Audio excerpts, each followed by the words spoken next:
eu quero falar um pouco sobre descanso. O descanso é o caminho mais curto, né? Descanso é o caminho mais curto. E quando a gente entende isso, nós estamos passando, gente, nós estamos passando por um tempo, estávamos conversando ontem lá no Gil, à tarde, passamos a tarde estudando juntos, eu, o Henrique, o Gui, o Gil, o Rodrigo, e hoje de manhã, o Gui lá em casa, a gente conversando um pouco sobre o nosso relacionamento com Deus, sobre o tempo que a gente gasta com Deus. Tudo isso é para produzir confiança, né? Esse relacionamento mais perto, para que produza confiança, e essa confiança, naturalmente, ela vai produzir descanso. Descanso naquilo que Deus, em quem Deus é, e na promessa que Ele fez, que Ele se propõe gratuitamente, é o que chamamos de graça, gratuitamente cumprir a sua promessa. Ele diz que Ele cumprirá a palavra dEle, e pronto, e acabou. Isso é legal, porque a gente consegue ter paz, ter descanso. Então, eu trouxe para a gente aqui, vai ser muito rápido, eu acho que deve ter aí uns 10, 12 slides, né?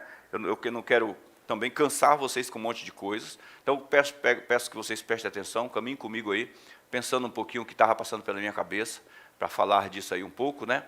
Então, descanso é o melhor caminho, é o caminho mais curto, na verdade. Não é? Mas, na grande realidade, quando se trata do reino, quando falamos do reino, não existe uma outra opção para produzir a manifestação, não é, das promessas de Deus na nossa vida. Não existe, porque o oposto, a palavra, se nós fôssemos usar a ideia oposta a descanso, seria inquietação, seria ansiedade. E a Bíblia convida, diz assim, você quer se livrar da ansiedade, você quer se livrar dos problemas que te causam ansiedade, você precisa entregar o problema na minha mão e receber e descansar nisso. Confiar que quando você entregou eu vou resolver. Isso é difícil, né, Vlad? É difícil. Por quê? É uma ação invisível. É uma ação invisível. É muito fácil a gente conhecer uma pessoa, ter um relacionamento legal com alguém muito próximo, e você tem lá uma conta para pagar, de elevado valor, e a pessoa diz assim, está preocupado com essa conta? Me dá aqui que eu pago. É físico, é visível, a pessoa pega e leva o boleto, até que dá uma descansada, depende de quem for também, né? Até que dá uma descansada. Mas, quando a Bíblia nos chama para essa responsabilidade, para esse posicionamento de fé, ela fala de um descanso que é um posicionamento em Jesus, só que o Jesus que os discípulos viveram em carne foi há 2000 anos atrás. Então é um descansamento propriamente na fé. E aí quando eu descanso e experimento, esse experimentar, essa experiência com Deus que nós temos lá no Salmo 81, que diz assim, olha, provai e vede que o Senhor é bom, lá, experimente Deus, tente fazer, tente uma experiência com Ele, tente gastar um tempo nessa experiência para você ver o que vai acontecer. Então, provar e ver de que o Senhor é bom, Ele traz para esse contexto. Porque quando você descansa e experimenta, então isso começa a produzir experiências para o próximo combate, porque nós somos humanos e teremos muitas aflições nesse mundo, muitas pressões. No próximo combate, você já tem uma experiência para somar aí dentro da sua batalha, né? Deixa eu tomar uma água aqui. Então, descanso é o caminho, encurta o caminho para a gente. Isso é legal porque quando o povo saiu de dentro do Egito, Moisés entrou lá, tira o povo de dentro do Egito. Gente, a gente vai ler lá, lê com atenção depois, não iremos ler hoje não, só mencionando para vocês. Né? Eu vou usar aqui o texto de Êxodo, lá da saída deles, aí foi no fim, do outro lado do Egito. Eu usei um fundo aqui que eu tentei ver se ficava bonito, não gostei não, ficou estranho, né? Eu estou testando os fundos dos meus slides. Estou testando os fundos, gente. Então, melhor é o preto? Então, eu vou separar vários fundos pretos e deixar lá quietinho. Isso aí, é só copiar e colar, né? Então, Moisés, você vai lendo pausadamente e acompanhando, você vai ver, cara, o que aquele povo viu, não é? Olha só, Moisés tem um encontro com Deus, lá vê a sarça ardente, Deus vai falar com Moisés, o próprio Moisés precisou de um contato, Então, nesse contato, Deus mostra para ele o que vai acontecer, Deus mostra para ele o poder do cajado transformando em serpente, Deus mostra para ele a mão que fica leprosa. Isso era só para mostrar para o povo, porque Moisés não precisou mostrar a mão leprosa para Faraó, mas era para provar para o povo que Deus estava com ele. Era uma coisa, era algo assim bem gritante, né? Alguém leproso no meio deles. Então Moisés vai lá, o cajado transforma em serpente, a água transforma em vinho, a mão fica leprosa e tudo aquilo. E Moisés desce e encontra o povo, agora mostra para o povo que, como era, ó, Deus chamou, legal, é Deus, estamos com você, estamos juntos. Aí começa a pressão. A grande questão, gente, é que tipo assim, ó, enquanto você está na escuridão, sendo arrastado, você, tipo assim, a tua mente, ela está cadastrada no sistema das trevas. Quando está cadastrado no sistema das trevas, nada dói, é natural. Você aceita com tranquilidade, está todo mundo vivendo assim. Entendeu? Quando você não tem conhecimento, você não tem uma relação com a luz, um relacionamento com a luz, com a informação, tudo é normal. Cara, tá gripada? Está todo mundo gripado. Aqui em casa também está, aqui também está, ali também está. Sei lá, está andando torto. Gente, essa geração é um pessoal da coluna doente, todo mundo fica torto, todo mundo anda torto. É verdade, quando não há um relacionamento com a luz, mas aí legal, a luz chegou. A Bíblia diz que Jesus, o povo que andava em trevas, percebeu, viu a luz, percebeu, foram iluminados. Agora chegou a iluminação. Quando a iluminação chega, nós enxergamos duas coisas. É legal que nos dá um ângulo de visão, um tipo de visão que nós enxergamos duas coisas. Primeiro, nós enxergamos Deus, o que é bom, maravilhoso, abençoador. E a outra coisa, nós enxergamos o inferno, as obras de Satanás. Então nós conseguimos agora separar uma coisa da outra, enxergar uma coisa da outra. Então todas as vezes que o diabo invade, por causa do conhecimento que você tem de Deus, você começa a entrar em crise. Você começa a combater, a se posicionar contrário. Só que aí é onde agora precisamos desenvolver um equilíbrio através do relacionamento, onde eu entendo isso e me oponho contra isso, não com as minhas forças, mas com aquilo que está sendo gerado dentro de mim. O grande problema da gente é que a gente sabe que é errado as coisas. Você sabe que a doença não é de Deus, você sabe que a miséria não é de Deus, você sabe que, sei lá, a destruição de família não é de Deus, você sabe que um monte de coisa não é de Deus, que nós fomos iluminados. Mas aí, na hora de combater contra isso, é muito difícil. Eu me lembro que, quando a minha filha mais nova era, não vou falar o nome dela, né? Como se eu tivesse umas 10. Quando ela era mais nova, a gente brincava muito que ela não conseguia parar. Então, ela só conversava se mexendo. Então, gente, como eu ia falando, aí segurava a mão, aí ela... pois é, gente, eu ia falando, aí segurava as pernas. Pois é, gente, eu ia falando. Você entendeu? Então, quando você recebe a luz, quando você é iluminado, você sabe o que é de Deus e o que não é de Deus. E agora, o que você faz? Feito aquele menino, aquela menina, aquela criança, você começa a querer reagir contra isso fisicamente, com as suas forças. E não é com isso que se produz, que se resiste ao inferno. Não é com a minha força, com a minha capacidade, com o meu desempenho, com a sabedoria que eu adquiri no mundo, no sistema, que eu vou resistir ao inferno. Não adianta. Eu vou ser vencido por ele. Por que eu vou ser vencido? Porque ele vai me vencer pelo cansaço. Quando é que o inferno vence alguém pelo cansaço e não pela ignorância? Pela ignorância ele vence de primeira, ele alcança êxito de primeira. Pelo cansaço é pela insistência dele. E quando é que alguém se cansa nesse combate contra o inferno? Quando você tenta usar a sua própria força para parar a obra dele. Então o que eu preciso? Confiar em Deus. Descansar, voltar para lá para o tema. O caminho mais curto, mais tranquilo, é confiar nele. Eu falei aqui nos dias passados sobre o que Jesus disse. Está cansado? Está sobrecarregado? Venha a mim, tome o meu fardo. Aleluia. E me dá o seu. Descansa.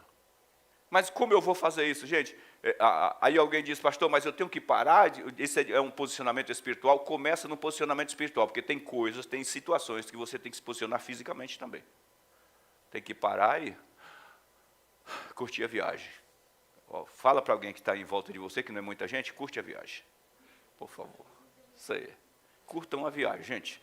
Então vamos ver aqui esse texto de Moisés. Olha a situação, vou explicar a situação rapidinho. Os caras saíram dentro do Egito, Moisés entra lá e invade o Egito na força, no poder, na autoridade de Deus. Deus diz para Moisés, sabe como você vai ser lá, Moisés? Você vai ser por Deus, e eu vou separar Arão, que vai te acompanhar, e Arão vai ser o profeta. Então é tipo assim, você diz e Arão faz. O que você disser, eu disse. Isso é demais. Aí Moisés entra, arrebenta, gente, arrebenta. Uma lacuna, rasga o Egito no meio. Porque onde está vivendo os hebreus, o mal não chega. Onde está vivendo os egípcios, é só arrazoado o negócio. Quando eles saíram de dentro do Egito, os caras saíram, Deus fez tanta coisa. No final, Deus disse assim, não é para sair com a mão vazia, não, gente. Vocês trabalharam aqui, são 400 anos de indenização. O povo tem que pagar. Esse povo é rico aí porque foi com a força, no suor de vocês. Então, vai na casa de cada egípcio e é para recolher bens para a viagem. Diz que os hebreus saíram na casa de cada egípcio. Moisés mandou aqui, ordenou que vocês liberassem aí alguns recursos que a gente está indo. Diz que o povo saiu carregado, despojou o Egito. Diz que o povo dava, não foi uma coisa retirar, tomar de força, invadir, não. Deus disse, eu vou dar graça para o povo, diante dos olhos do povo. Então chegava, batia na porta, Gui, o meu líder mandou vir aqui e disse que você tem umas coisas para mim aí que a gente vai estar indo viajar. Claro. E guia lá, abriu o cofre, leva tudo, gente. Vão para a viagem. Quantas pessoas são? São 12 na minha família, são 10 filhos, eu e a esposa. Leva tudo, suprimento para todos. É muita gente, né? Legal, o povo saiu no outro dia de manhã, perna para que eu te tenho. Foram embora. Gente, um dia de viagem. O pessoal andou ali 2 dias, parou na frente do mar, na borda do mar. Olha o que ficou para trás, foi o Egito, como diz a Marcela, como diz, né, desgraçado, destruído. O povo está debaixo da proteção de Deus. Eles param na frente de Moisés agora, porque ele disse, e agora? Olha só, de um lado o deserto, do outro lado a montanha, na frente o mar e atrás o Egito. O povo começa a murmurar e pressionar Moisés, pressionar Moisés, pressionar Moisés, pressionar Moisés. E isso é natural, sabe por quê? Porque é tipo assim, embora você esteja vendo tantas coisas, mas de Deus, tantos milagres e tantas manifestações de Deus, você ainda não exerce, não é capaz de exercer autoridade para enfrentar isso como sendo o próprio Deus. Porque a autoridade não é uma coisa que eu passo ali no armário da cozinha, pego e coloco em mim e saio usando. A autoridade é construída por um relacionamento, é um tempo. É um relacionamento. Esse povo viu muita coisa, mas tinha pouco tempo. Começaram a pressionar Moisés, mas Moisés já tinha mais tempo com Deus. Pressionou, Moisés vai orar a Deus, e Deus fala com ele, diz assim, Moisés disse ao povo, não tenha medo, estai quietos e vede o livramento do Senhor. Isso é muito legal, sabe por quê, gente? Existe um momento que a gente tem que orar, existe um momento em que a gente tem que agir, mas na hora que a tua mente estiver gritando, fazendo o que a cabeça desse povo estava fazendo, não é hora de fazer nada. Nada. Nem orar. E com o intelecto, não. Se orar foi em línguas, somente. Com o intelecto, não. A hora que você está com raiva, a hora que você está desesperado, não faça nada. O conselho de Moisés é não façam nada. Fique quieto, silêncio. Silêncio. Estai quietos. Essa palavra aí é realmente aquietai-vos, silenciai-vos. E vede o livramento do Senhor que hoje Ele fará na vida de vocês. Porque esses egípcios que vocês estão vendo hoje, nunca mais vocês vão ver, para sempre. Olha só, o verso 14, o Senhor lutará por vocês. Diga graças a Deus por isso. Tão somente acalme-se. Quando é que eu consigo me acalmar? Quando eu calo a minha boca, quando eu fico quieto. Quando eu começo a proferir palavras de derrota, palavras e elas vão saindo da minha boca e vai voltando, sai da boca e entra no ouvido, sai da boca e entra no ouvido, palavras de derrota que não vai dar certo, que eu não vou conseguir, eu fico mais atordoado. Então, Salmo 20, Provérbio 27 diz que até o tolo, quando se cala, é reputado por sábio. Está quietos. Respira fundo. Minha mente está gritando, comece a orar em línguas. Eu tenho falado aqui disso, a gente tem conversado sobre essa questão do contato com o Espírito Santo. Comece a orar, pastor, eu quero falar alguma coisa, tá bom, então fale com Deus, fale particularmente com Ele em línguas. Até armado, está pronto para lutar, para ir para cima. Até o inimigo fica com medo. O que esse cara está falando, né? Está em contato com quem? ET? Estai quietos. Então somente se acalme, o inimigo que você vê hoje, nunca mais vocês vão ver. Caminhamos fracassados quando tentamos fundamentar as nossas realizações pessoais apenas na nossa própria força. Eu já falei, já expandi isso aí, né? Nos cobraremos demais e sempre faltará algo. Sempre estaremos em falta. Você nunca alcança a perfeição que você espera quando o trabalho é resultado da sua própria realização. Sempre vai faltar alguma coisa. Foi assim com o povo na lei, foi assim sempre buscando uma aprovação, as pessoas sempre trabalhando buscando uma aprovação, e tem sempre alguém que discorda de um ponto. Por isso que Deus não pôde, não usou, e nem tentou, graças a Ele, graças a Deus, né? Não tentou usar os padrões do ser humano. Tem sempre alguém que discorda. O cara discorda de Jesus. Jesus não pecou, não errou, o Filho de Deus, está escrito bem claro lá, tu és o Cristo, o Filho do Deus Altíssimo. Os caras discordam dele, dizem que está errado. Pensa da gente. Se a gente tenta na nossa própria força, nos cobraremos e jamais chegaremos à perfeição, porque sempre vai nos faltar algo. Sabe por quê? Porque individualmente, na minha própria força, não foi estabelecido, de fato, a minha vitória. A nossa vitória foi estabelecida na força de Cristo. Amém, gente? Isso aí. Eclesiastes 6,7 diz assim: todo esforço do homem é feito para a sua boca, contudo, o seu apetite jamais se satisfaz. É verdade. Verdade, a gente come pra caramba. Você vai na churrascaria, chega lá, só falta o pessoal te expulsar para fora. Né? E isso se você for na hora do almoço. Quando é à noite, você está querendo jantar de novo. No café da manhã, até lá de novo. E se tiver churrascaria no outro dia, e bala na agulha, vai estar lá a semana inteira e vai estar, nunca acaba o apetite. Tem um outro provérbio lá que diz que a sanguessuga tem duas filhas. O nome da mais velha é Dá e o nome da mais nova é Dá. Então, quando a mãe chama, ô Dadá, vem cá. É verdade, ele diz que elas nunca se fartam. É como uma sepultura. Né?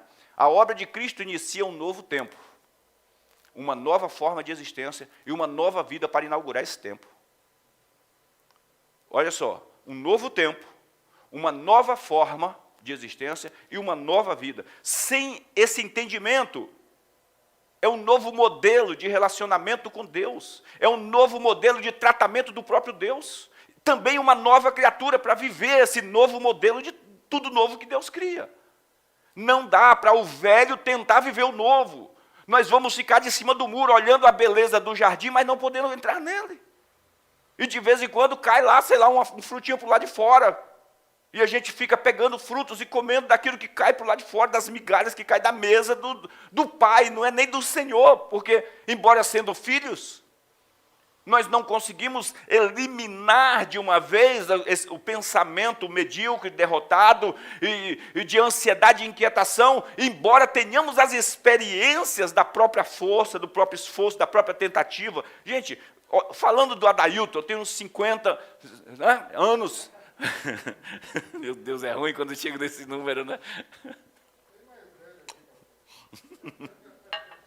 Tem um Vladimir, né? Graças a Deus. Quando eu olho para a minha própria vida, as experiências das minhas tentativas, cara, eu aprendo mais a descansar em Deus. Porque essa aí é uma palavra ruim aqui, do nada, né? As besteiras que eu fiz, não é os pecados, os erros de continuar tentando no meu esforço. No final, no momento, você diz, estou consciente, sei o que estou fazendo. Mas no final, você vai ver que você passou uma vida de colar-color. Porque o único que tem uma visão do começo, do meio e do fim, chama-se Jesus. Ele pode te dar a direção certa. Então, quando você descansa nele, ele te leva no gol. A grande realidade, o campo de Jesus é afunilado. Corre nas laterais assim, só acaba dentro do gol. O seu campo é que tem vários tangentes. Para viver isso em plenitude, é necessário que você se despoje de como as coisas funcionavam no passado e passe a aplicar os princípios de Cristo em sua nova vida. Olha só, novo modelo, novo tempo, nova forma de Deus lidar com a humanidade, a nova vida, e agora, para que eu viva tudo isso, claro, eu retomo a nova vida e assumo o modelo que Jesus diz.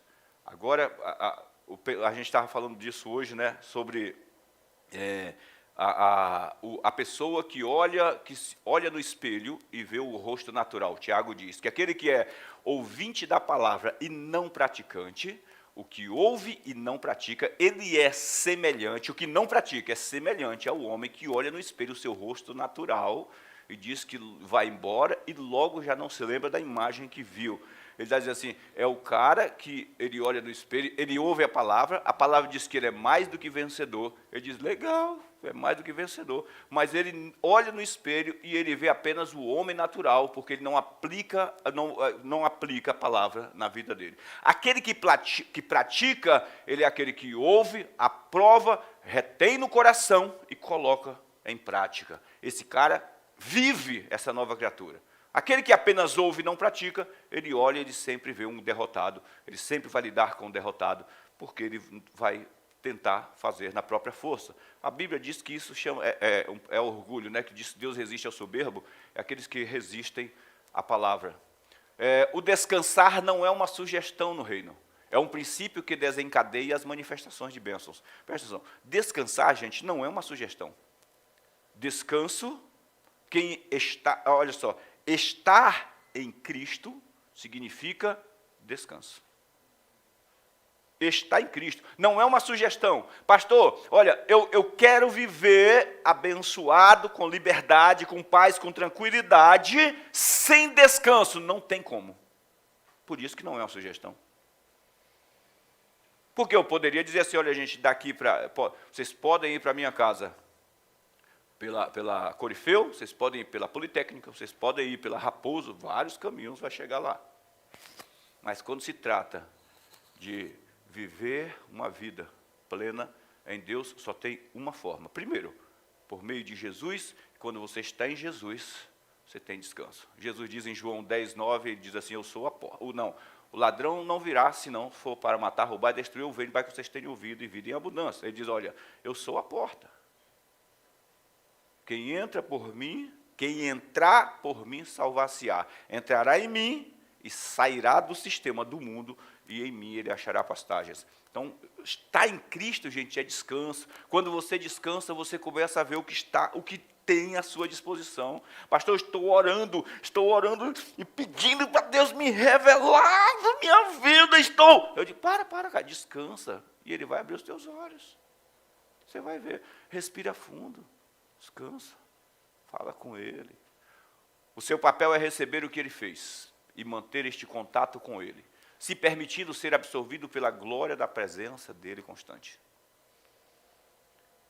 É receber o que ele fez. Eu tinha colocado uma frase aí, né, que o orgulhoso ele não recebe, não quer receber, porque simplesmente ele não quer abrir mão da sua sensação de capacidade de vitorioso em si mesmo. Então, ele é orgulhoso, ele não recebe. Mas o humilde aprende a dar recebendo.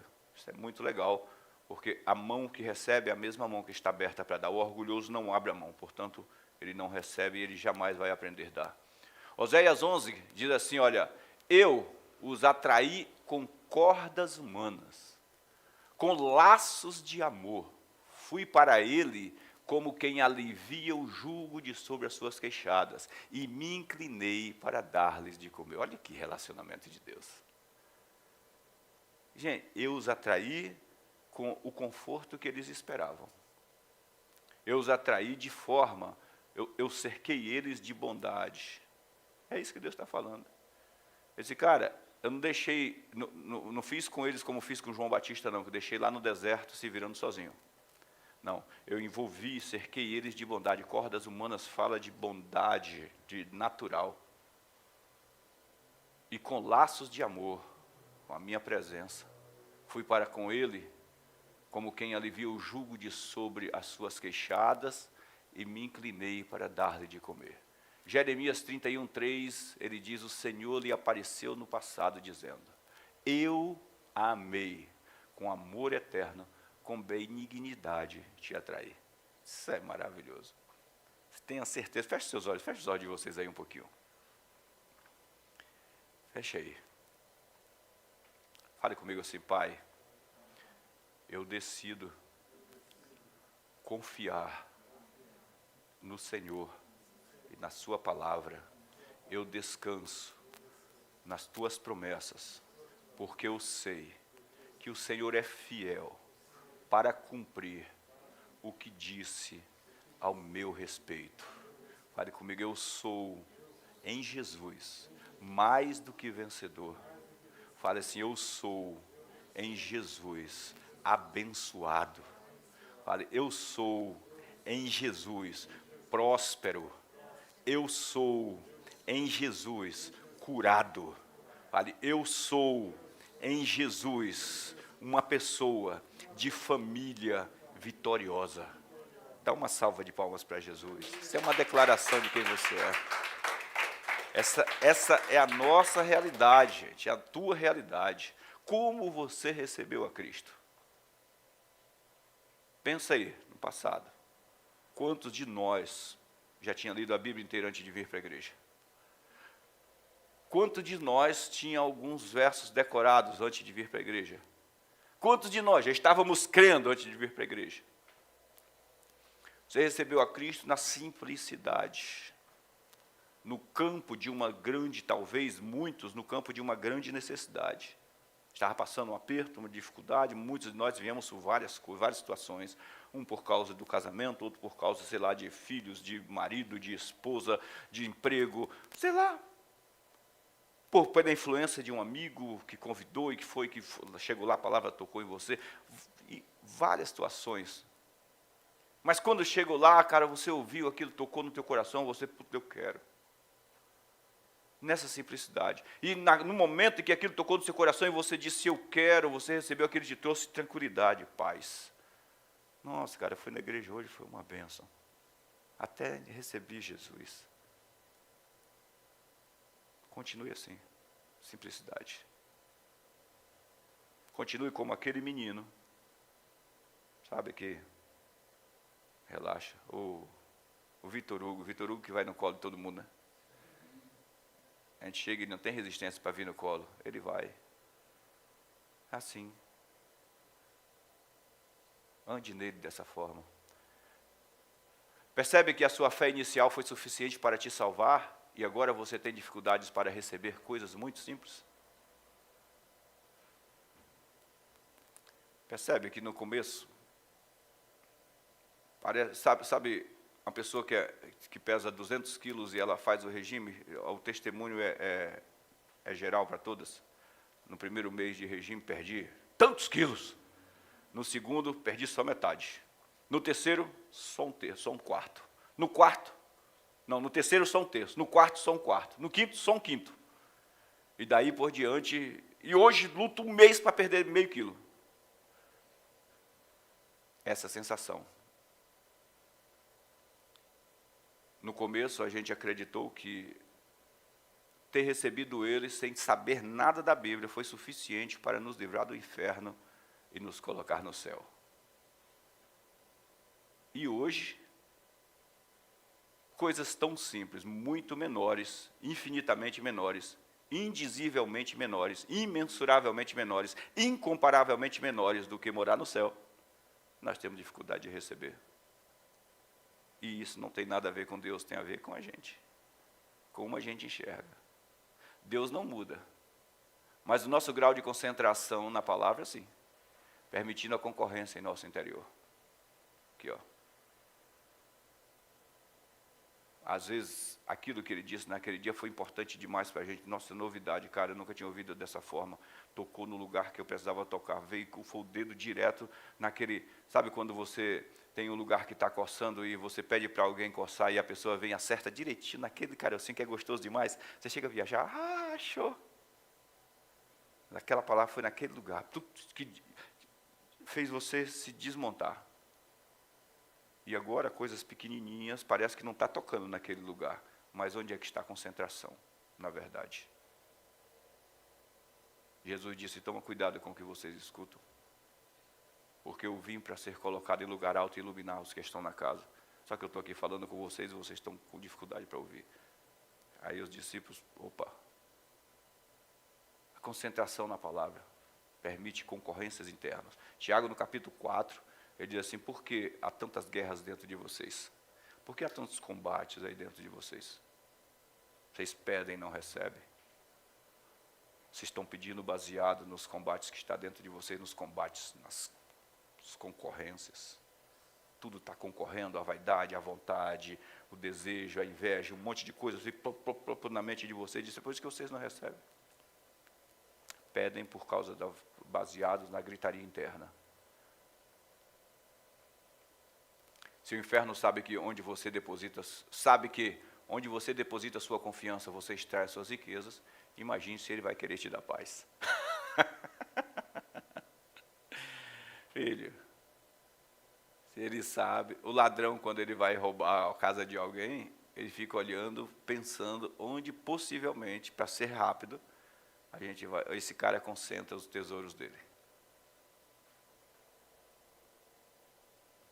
Onde ele colocaria o cofre? Atrás do quadro de família? Debaixo do colchão? Onde você concentra a sua confiança, deposita a sua confiança, você extrai as suas riquezas. Ele não vai te deixar em paz. Por isso que Jesus disse, cara, não fique inquieto por nada nesse mundo. Não se preocupe com o que comer, com o que beber, com o que vestir. Paulo repete isso, se você estiver caminhando junto com a ansiedade, com a inquietação, ele diz assim, despede ela. Despede. Pague a passagem dela, só de ida. Ele disse, despede, não ande ansioso, não ande com ansiedade para lugar nenhum. Deixe ela em casa não, no inferno. Deixe em casa não.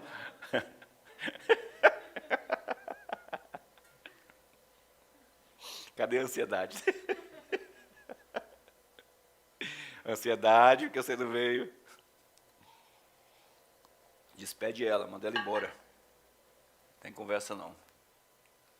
Isaías 30:15. Diz o soberano Senhor, o Santo de Israel, no arrependimento, mudança de mente, metanoia. E no descansar está a salvação de vocês.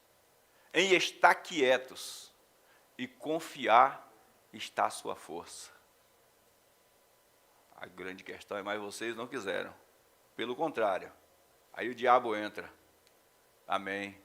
Veja o acelero do diabo. Olha o que Deus diz, no verso 30, né? Deixa eu voltar ali. É que eu estou olhando o pastor Cássio ali com a coisinha. Volta aí, pastor, não voltou não, o 15 aí. Aí, olha só, no arrependimento e no descansar está a salvação, na quietude e confiança está o vigor de vocês. Mas olha o diabo acelera no verso 16, ó. Vocês disseram, não, nós não vamos descansar. Nós vamos fugir de cavalo. Vamos arrumar um cavalo, vamos sair correndo, velozes, e cavalgaremos velozes. Deus disse assim, os inimigos correm mais rápido do que vocês. Porque essa é a ideia. Deus, para, cara. Para. Os discípulos voltaram da missão, de 2 em 2, que Jesus mandou. Senhor, nós vimos os enfermos sendo curados, demônios sendo expulsos e tal. Aconteceu, a gente viu tudo. Jesus disse, cara, eu vi Satanás caindo do céu como um raio. Ele corre mais rápido do que vocês. A confiança é o descanso. A confiança e o descanso é o caminho mais rápido para alcançarmos as promessas. Deus garante as suas promessas aos filhos, não pela pressão que eles fazem, mas pela obediência que Cristo teve. Ali era o Eli passou na frente, ele estava com muita pressa, ansioso, inquieto, passou na frente do ar, né? Você vê que quando há um acelero, pela obediência virou peão, piau. Os filhos, Deus não garante as promessas dele aos filhos pela pressão que os filhos fazem sobre ele. Não, pela obediência que Cristo teve. A obediência de Cristo. Vamos fechar aí, ó. Portanto, visto que temos, Hebreus, visto que temos um grande sumo sacerdote que entrou nos céus, Jesus, o Filho de Deus, apeguemo-nos com toda a firmeza à fé que declaramos. Pois não temos um sumo sacerdote que não possa compadecer-se das nossas fraquezas, mas sim alguém que, como nós, passou por todo tipo de tentação, porém sem falhar. Graças a Deus. Verso 16. Assim sendo, aproximemo-nos do trono da graça, com toda a confiança, a fim de recebermos misericórdia e encontrarmos graça que nos ajude no momento de qualquer necessidade. Vamos ficar de pé. Fique de pé aí.